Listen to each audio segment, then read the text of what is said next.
92 લાખ માળવો જેને દૂધતો હોય અને એ સાધુ બની જાય, હાથ પેટીયું ખાય તો એ ન ખૂટે, એને નક્કી તો કંઈક થયું છે ને, આપણને નક્કી જ નથી થતું. એવો એક દાખલો તમને મને એક ભાઈએ ફરમાઈશ આપી, ભરથરીનો એક દાખલો છે. એકવાર ભરથરી, તમે જો ભરથરી પિંગળા વગર બાપુ રહી જ નહોતો હકતો. પિંગળા જેની રાણી,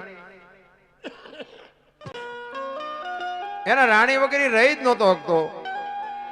હવે ઈ જ રાણીને બાપુ માં કેવી પડી અને રાજપાટ છોડીને જવું પડ્યું, તો આ પરિવર્તન કેટલું. ભરથરી એકવાર શિકાર કરવા માટે જાય છે, 4-5 સૈનિકો છે, શિકાર કરીને આવતા હતા. એમાં એક ગામની બાજુમાંથી નીકળ્યા ને એક શમશાન યાત્રા જતી હતી. એ શમશાન યાત્રા જતી હતી ને વાહે એક બેન માથા પસાડતી જતી હતી, વાળ તોડતી જતી હતી. એ ભરથરીને એમ થયું કે હારું આ બેન વાહે રોતી જાય છે, એનો દીકરો હશે, એનો ઘરવાળો હશે કે એનો કોણ હશે એમ. અને શમશાનમાં છેક એ બાઈ ગઈ એટલે ભરથરીને એમ થયું ખરું શમશાનમાં બૈરા ન જાય, આ બૈરું જાય છે, આપણે જોવું છે શું થાય છે એમ. એક બાજુ ઘોડા લઈ અને ઉભા રહ્યા અને બાઈ કહે છે કે હવે મારું 17 હતું એ વયું ગયું, મારે જીવીને હવે શું કામ હોય. 2 જણે પકડી રાખ્યા છે બેનને.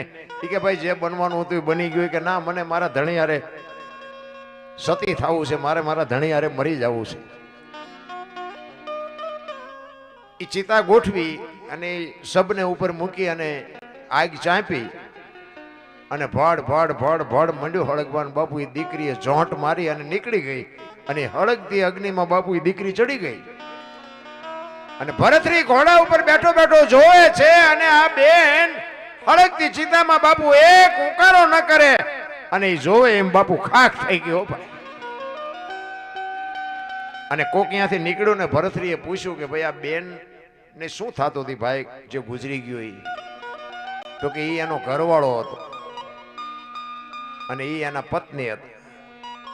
એટલે ભરથરી વિચાર કરે કે હારો આમને કેટલો પ્રેમ હશે. આ એક ધણી મરી ગયો અને જીવતી જાગતી બાપુ હળગતી અગ્નિમાં હોમાઈ ગઈ અને એક ઉકારો ન કર્યો. આ પ્રેમ કેવો હશે. એનું મગજ બાપુ કામ નથી કરતું. ભરથરીને આવ્યા, ઘરે આવીને હિંડોળામાં બેઠો છે, પિંગળા હારે વાત નથી કરતો, સોન મૂન બેઠો છે. પિંગળા પૂછે છે કે કેમ તમે આજ કઈ બોલતા નથી, પાણી લઈ આવું, ચા બનાવું, જમવાનું આપું. ભરથરી કાંઈ નથી બોલતો. પિંગળા બહુ આજીજી કરે છે પણ છે શું, કેમ નથી બોલતા. ત્યારે ભરથરી કહે છે કે આજે મેં એક ચિત્ર જોયું ને ભાઈ, મારું મગજ હજી કામ નથી કરતું. કે શું હતું. એ કે એક ગામની બાજુમાંથી નીકળે, અહીંયા શમશાન યાત્રા નીકળીને એક ભાઈ ગુજરી ગયો તો એના ધર્મપત્ની હતા. એ એના ઘરવાળાને હળગાવ્યો ને એમાં હળગતી અગ્નિમાં બાપુ એ દીકરી ચડી ગઈ અને હું ભાળું ને એમ જીવતી જાગતી હળગી ગઈ. એ પ્રેમ કેટલો છે હું હજી વિચાર કરું છું. ત્યારે પિંગળા પૂછે છે કે અગ્નિ આપી હતી કે ના હાથે પ્રગટી હતી. તો કે એ તો આપી હતી. તો કે તો એ 3જા નંબરનો પ્રેમ કહેવાય, એમાં એ કે પ્રેમ ન કહેવાય. ભરથરી વિચાર કરવા મનાણો કે આ 3જા નંબરનો પ્રેમ હોય તો 2જા નંબરનો કેવો હોય છે, 1લા નંબરનો કેવો હોય છે. તો કે આ 3જા નંબરનો કહેવાય. તો કે હા. તો કે 2જા નંબરનો કેવો હોય. એ કે ધણીનું માથું ખોળામાં લઈ અને હરિનું સ્મરણ કરે અને જમણા પગના અંગૂઠેથી એની હાથે અગ્નિ પ્રગટ થાય, એને 2જા નંબરનો કહેવાય. અને 1લા નંબરનો પ્રેમ, તો કે 1લા નંબરનો પ્રેમ એને કહેવાય કે તમારો ધણી ગુજરી ગયો એ વાત કાનમાં પડે.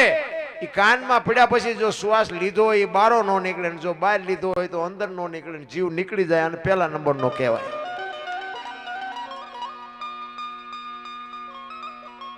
આપણે હકણા ન રે. એ પાછા એ કે તું મને જેવો પ્રેમ કરશ. પિંગળાને ભરથરી કે છે. એટલે પિંગળા વિચાર કરવા મનાણી કે હવે આમને, અને સ્વાભાવિક છે આપણું બૈરું આપણને 1લા નંબરનો કરતું હોય, 5મા નંબરનો કરતું હોય, તો એમ જ કે 1લા નંબરનો હોય. પણ પિંગળા બાપુ વિચાર કરે છે કે આ દરબારને અવળું હુજ્યું. એ કે હું તમને 1લા નંબરનો જ કરું છું, પણ તમે આ બહુ ઊંડા ન ઉતરશો. કે આ તમારે કંઈ કરવાની જરૂર નથી. એ કે ના ના એવું નથી, પણ એ કે મને આમ તું દિલથી કે ને મને એમ કે તું કેટલા નંબરનો પ્રેમ કરે છે. પીંગળાને એમ થયું કે હવે આમને હું કહીશ ને તો આ માનશે નહીં અને આ પરીક્ષા કરશે ને તો દુઃખી થવાના છે. કારણ કે બાપુ પતિવ્રતા નારી 92 લાખ માળવો જેને દૂધ તો એનું બૈરું કઈ જેવું તેવું તો હોય નહીં. એ કે મને કહે તો ખરી કે તું મને કેવો પ્રેમ કરે છે. ત્યારે બાપુ પીંગળાએ કીધું કે દરબાર હું તમને પહેલા નંબરનો પ્રેમ કરું છું, પણ અખતરો ન કરતા ને રોતા નહીં આવડે. ચેલેન્જ મારી દીધી, હું તમને પહેલા નંબરનો બાપુ આપણું બૈરું જો આપણું જ હોય ને તો એ પહેલા નંબર નો જ કરતું હોય, અખતરો ન કરતા ને રોતા નહીં આવડે. એ કે ના ના એવું તો નહીં કરે, પણ તોય આપણે તો ન હકણા રહી. 400 મહિનાનો સમય થયો, બીજી વાર શિકાર કરવા ગયા ને એનો ભાઈ વિક્રમ ભેગો છે. વિક્રમને કીધું એ કે તું મારો ઘોડો ને તારો ઘોડો બે લઈને જા અને ઘરે તારા ભાભીને કહેજે. એ પૂછે કે તમારા ભાઈ ક્યાં ગયા, તો તારે કહેવાનું સિંહના શિકારમાં કાયમ આવી ગયા. એ કે પણ ભાઈ આવું શું કામ કરવું છે, નહીં કંઈક બનશે ને તો દેકારા બોલી જાય, ખોટું આવું વંટોળિયા હું ચડાવીને કામ છે. એ કે હું તને કહું એ તારે કરવાનું, ઉપાડ. વિક્રમ આવ્યો બાપુ રાજમાં ઘોડા લઈને, અને બે ઘોડા લઈ આમ દોરીને જતો હતો ને આમે અટારીમાં પીંગળા ઊભી છે, આમ અટારીના હાથ પકડી અને પડખે દાસી ઊભી છે. અને પીંગળાએ પૂછ્યું વિક્રમભાઈ તમારા ભાઈ ક્યાં? વિક્રમ બોલ્યો નહીં કે તમને કહું છું વિક્રમભાઈ તમારા ભાઈ ક્યાં ગયા? એ કે ભાભી મારા ભાઈને સિંહના શિકારમાં કાયમ આવી ગયા, મારા ભાઈ વિયાઈ ગયા. એ આમ નામ હાથ રહ્યો ને બાપુ ખોડિયામાંથી જીવ નીકળી ગયો. દાસી પીંગળાને કહે છે કે બા હાલો. એ આમ બાવડું પકડ્યું ને પીંગળા પડી, દેકારો બોલી ગયો, પીંગળા તો ગુજરી ગઈ. ઘડીક થયું ભરથરી આવ્યો ને બધા માણસો મીડિયા ભેગા થવા કે ભારે કરી અને 92 લાખ માળવો ધણી એનું બૈરું ગુજરે પછી તો બાપુ દુનિયા મેદની ભેગી થાય. ભરથરી માથા પછાડે દેકારો મીડિયો કરવા, મને આવી ખબર નહોતી, મને આમ નહોતું. દેકારા મીડિયા બોલવાના, આખી બાપુ ઉજ્જૈનમાં નગરીમાં બાપુ ખબર પડવા માંડી. ચારે બાજુથી કીડીયું ઘોડે માણા મીડિયું ઉભરાવા. ભરથરી બાપુ આમ તમે જોવો તો ધૂળમાં માથા પસાડે, વાળ તોડે, કપડા ફાડે, પીંગળા કરે. ગુરુ મહારાજ ને બોલાવ્યા. ગુરુ મહારાજ આવે ને ગુરુ મહારાજના પગમાં માથા પસાડે, ગુરુ મહારાજ કાંઈક કરો, ગુરુ મહારાજ કાંઈક કરો. ભરથરીને કે પણ તમે જ આ ઊભું કર્યું છે, તમારે આ ચા કરવાની જરૂર હતી. હાથે કરીને આવા વંટોળિયા ચડાવો. અને આ આપણા ઘરમાં અમુક હાથે કરીને ન ચડાવતા, શાંતિથી જે ગાડું હાલતું હોય હાલવા દેતા હોય. તો અમે કઈક સી આ ધણીનું પદ મળે ને એટલે ઠેકડા જ મારતા હોય નકરા. પછી વંટોળિયા ચડે, પછી કે હવે અમારું કઈક હમું કરો. શું હમું કરે? તમે જ વંટોળિયા ચડાવ્યા, શું હમું કરવું આમાં?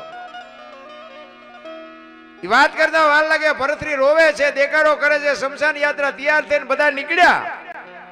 એમ કરતા બાપુ શમશાને પહોંચવા આવ્યા ને ભરથરી ગાંડો તૂર થઈ ગયો. પીંગળા કરે છે ને ગુરુ મહારાજની આંખમાંથી આહુડા પડવા માંડ્યા કે હવે હું કરું? એ કે બીજું બધું તો ઠીક છે, પણ આ ભરથરી જો પાગલ થઈ જાય છે ને તો 92 લાખ માળવો નો ધારો થઈ જાય, ધણી વગર નો થઈ જાય. હવે હું કરું? કરતા શમશાન ભૂમિમાં પહોંચ્યા. લાકડા ગોઠવા અને માથે બાપુ સબ મૂકવાની તૈયારી કરે, પણ ત્યાં તો તમે જોવો તો ગાંડો તૂર થયો ને ગુરુ મહારાજ બાપુ ચોથા રાસુએ રડી પડ્યા. કરે તારી ભલી છે તારી, આ જોવો તો ખરા થયું, એ મારે હવામાં શું કરવું? અને કુદરતને કરવું ને એક ગુંદકાનો બાપુ આત્મો આમ જાતો તો ગુરુ મહારાજ ભજનના બળથી જોઈ ગયા. એમને જોયું કે આત્મો હારો નથી, પણ કે આ આત્મો નાખીને પીંગળાને બેઠી કરું તો ભરથરી તો ભાનમાં આવે. અને એ આત્માને પકડી અને પીંગળાના ખોળિયામાં નાખ્યો ને પીંગળાને બેઠી કરી અને ભરથરી રાજી થઈ ગયો. પણ ગુરુ મહારાજને બાપુ ચેન નથી પડતું. એ કે આ આત્મો હારો નથી, આ ગમે તારે 92 લાખ માળવાનું ખેદાન મેદાન કરવાની. પણ ભરથરીને બચાવવા માટે, ભરથરી પાગલ ન થઈ જાય એટલા માટે બાપુ એ આત્મો નાખ્યો. અને પછી તો બાપુ છે ને બધો જે ઇતિહાસ છે ને એ બધી પછીનો છે. અશ્વપાળનો, અમરફળનો એ બધો ઇતિહાસ છે ને એ પછીનો છે. 12 લાખ માળવાનું ધણીનું બૈરું હોય બાપુ, એવું જવું તેવું હોય નહીં. પછી એને એમ થયું, ઓહો પિંગળા વાયા તો મેં આટલું કર્યું ને આ પિંગળા, પણ ખરેખર હાચી પિંગળા તો મરી જ ગઈ હતી બાપુ. આ પિંગળા હાચી હતી જ નહીં. અને પછી એને નક્કી કરી લીધું કે હવે આપણે સાધુ થઈ જવું. ઈ ગુરુ ગોરખ પાસે જઈ, જાલંધર મહારાજ પાસે જઈ અને દીક્ષા લે. અને ગુરુ મહારાજ એમ કે તું તારી પત્નીને પાસે ભિક્ષા માંગી, અને પત્નીને જો માં કહેવાની તૈયારી હોય તો તું અમારા ભેગો હાલ. આપણી તૈયારી છે આવી? ભગવાન ભેગો થયો હોય તો આપણે આપણા બૈરાને માં કહીએ કે બાપુ ભરતરી કેવો મહાપુરુષ થઈ ગયો. તમે જુઓ તો પિંગળા વગર રહી નહોતો હકતો, એના બદલે પિંગળાને એને માં કીધી છે. એનું પરિવર્તન કેવડું આવ્યું છે. પણ એવા જયારે સદગુરુ મળે, સદગુરુ તમને શાન આપે ને પછી જ બાપુ આ નક્કી થાય, બાકી એમનામ નક્કી કોઈ દી થાય જ નહીં. એટલા માટે એક ગુરુ મહારાજની વાણી કરીશું એ મારે, કારણ કે ગુરુ છે ને, ગુ છે અંધકાર છે, રૂ છે પ્રકાશ છે. અંધકારમાંથી જે પ્રકાશમાં લઈ જાય ને એને ગુરુ કહેવાય. ગુરુ તો તમારે બધાને હશે જ તે, પણ જો તમને અને મને બાપુ છેક પોગાડે નહીં તો બાપુ ગુરુનો કોઈ મતલબ નથી. તમને તમારી ઓળખાણ થઈ જવી જોઈએ. ગુરુ મહારાજની ઈ કૃપા થઈ જાય તો ઓળખાણ થઈ જાય, અને ઓળખાણ થાય તો જ કામનું. બાકી તો લાવો 50 રૂપિયા લાવો 100 રૂપિયા તમારા માઇક કરે, ગુરુ કઈ હોય નહીં. એક ગુરુ મહારાજ ને શિષ્ય બે આમ વગડા માર્યા જતા હતા ને, સંજ્ઞાનો સમય થયો, બરોબર દી આથમવાનો ટાઈમ હતો ને, તો ગુરુ મહારાજે કીધું શિષ્યને કે હવે સંધ્યા આરતીનો ટાઈમ થઈ ગયો, એટલે મારે સંધ્યા પૂજા કરવી પછી જ આપણે આગળ હાલવાનું છે, ઘડીક બેસી જા. એ કે પણ બાપુ આ સિંહની ડણકું સંભળાય છે, અહીંયા કોઈ નહીં સાંભળે ભજન ભજન ને આપણને બેનો નાસ્તો કરી જાય. એ કે જે થવું એ થાય, બાકી અહીંયા ભજન કર્યા વગર હવે અહીંયાથી મારે ડગલું દેવાય નહીં. એ આસન જમાયું, બાપાએ દેવો અગરબત્તી બધું કરી, અને તુહી તમલ લાગી ગયો. એ તાર લાગ્યો પડખે શિષ્યએ બાપુ આસન લગાવ્યું, પણ એનો તાર લાગે નહીં. ઘડીએ ઘડીએ આંખ ઉઘડી જાય. સિંહ આવશે જ નહીં ને, સિંહ આવશે જ નહીં ને. અને આવા કપાતર પાછા બોલે થાય તે. સિંહ આવ્યો તે, એ આવ્યો ને અને આમ સિંહ ને ભાડ્યો ને, અને આ ભાઈ ઝાડવે સડી ગયા. ઈ કે ગુરુ મહારાજ ગયા. અત્યારના ચેલા જાજો ભાગ ગુરુ નાસ્તો કરાવે એવા જ હોય જાજો. ઈ ઝાડવા ઉપર બેઠો બેઠો જોવે છે, ગુરુ મહારાજ ગયા. ઈ હાવદ આવ્યો, આવીને આમ ગુરુ મહારાજ ને પરિક્રમા કરી, સામે બે પગ લાંબા કરી ગુરુ મહારાજ ને વંદન કરી, અને સિંહ વિયો ગયો. શિષ્ય ઉપર બેઠો બેઠો જોવે છે કે હું બેઠો તો મને પગે લાગે, આ તો પગે લાગીને વિયો ગયો. વળી હેઠો ઉતરીને બેસી ગયો. ને એ બધું ઘડીક થયું ને બાપુ જાય ગયા ને બધું કર્યું ભેગું. ગુરુ કે એલામાં આમાંથી કંઈક તો પડે, કમડળ ને જોડી ને ચીપીઓ ને આ બધું મારે એકલાને જ લેવાનું. એટલે કે બાપુ ચીપીઓ લાવો. એ ચીપિયા ની ઓલી કડી આવે ને, કડીમાં આંગળી ભરાવીને આમ ફેરવતો જાય ને બાપુ અરે વાતો કરતો જાય. એ કે બાપુ હમણાં કે અહીંયા આપણે બેઠા ને કે સિંહ આવ્યો હતો. બાપુ કે આવ્યો હોય છે. એ કે બાપુ મને બીક લાગી તો હું ઝાડવા સડી ગયો કે સડી ગયો હોય છે. એ કે બાપુ તમને પછી કે પરિક્રમા કરીને પગે લાગીને વિયો ગયો. બાપુ કે વિયો ગયો હોય છે. એમ કરતો જાય ને ચીપીઓ ફેરવતો જાય ને, એમાં ચીપીઓ બોરડીમાં ભરાણો, બોરડીમાં મધ બેઠેલો. અને ભાઈ મધ ઉડ્યું, શાંતિથી બેઠું અને ઉડાડ્યું એટલે શું થાય તો બધાને ખબર છે. બેન સોટ્યું હો ગુરુ ને ચેલા ને બેને. આમાં માથા કરતા કરતા બે ખેતરમાં ગયા. ઓલો ઓલાને કાંટા કાઢે ને ઓલો ઓલાને કાંટા કાઢે, લાલ સોળ કરી નાખ્યા. ઓ ભાઈ બે આગળ જઈને પછી ઉભા રહ્યા. ઓલો શિષ્ય કે બાપુ એક વાત કહું. કે શું? એ કે ઓલો સિંહ આવ્યો તો હોય બાપુ તમે હેલ્યા નહીં, આવડી આવડી માઇકુમાં કે ઠેકડા મારવા માંડ્યા. બાપુ કે સિંહ આવ્યો ને તારે મારી હારે અખિલ બ્રહ્માંડ નો માલિક હતો ને, માયકું આવી ને તે કપાતર તું છો મારી હારે. એમ સંગ કોક નો હારો હોય ને તો ઠેકડા ન મારવા પડે, સંગ કોક નો હારો કરાય. એટલે ગુરુ તો બાપુ જો કઈક એવા ગુરુ હોય ને તો આ તમને આ દુનિયાથી ઓલી દુનિયામાં તમને પુગાડી દે. એટલે સવારામ બાપા એના ગુરુ મહારાજ ની વાત કરે છે કે મારા ગુરુ મહારાજ મને ન મળ્યા હોત તો મારી શું દશા થાત. એના ગુરુ મહારાજ ની વાત કરે છે. જુગતી કરીને જોવા હાલી મારા સદગુરુએ બતાવી મને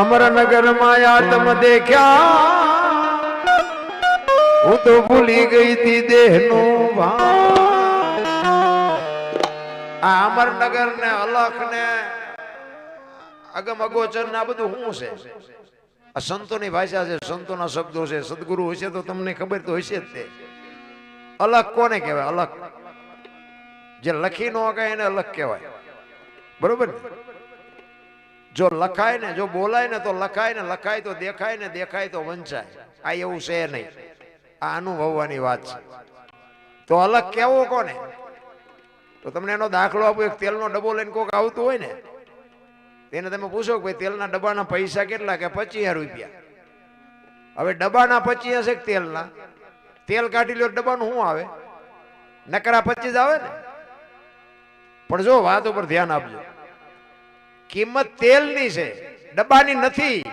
પણ કિંમત હોવા છતાંય બાપુ ડબ્બા વગર તેલ રહે નહીં મુદ્દો ઈ છે એમાં દેહની કિંમત બાપુ કઈ નથી દેહને એક દી દુનિયા દિવાળી જ મૂકવાની છે પણ આ દેહ વગર ભજન ન થાય લખવું હોય તો લખી લે એમ કહેવાનો મારો મીનિંગ પછી સિંગ તેલ હોય કપાસિયા તેલ હોય પામોલીન હોય લખાય ડબ્બા ઉપર તેલ ઉપર ન લખાય અલખીને કહેવાય જ્યાં નથી લખાતું જ્યાં આંગળી નથી મુકાતી એને અલગ કહેવાય અને અલગ છે ને આખો છે આપણે હજી છે ને જ્યાં સુધી સદગુરુ ન મળે ને ત્યાં સુધી આપણે ઘાટ છીએ આપણો ઘાટ જ નથી ઘડાણો અને હીરો હોય ને હીરો આ જમીનમાં જ હોય અને જ્યાં સુધી એના પેલ ન પડે ને એનો ઉઘાડ ન થાય ત્યાં સુધી એની કિંમત ન થાય એ તો હેરણ ઉપર ચડીને હરાણે ચડવું પડે ને પેલ પડે ને માલપાથી ઉઘાડ થાય ત્યાં કિંમત થાય એમાં આપણા જે બાળકો છે ને એ બાપુ ઈ પેલ વગરના હીરા છે એને પછી તમારે ડોક્ટર બનાવો વકીલ બનાવો એન્જિનિયર બનાવો કલેક્ટર બનાવો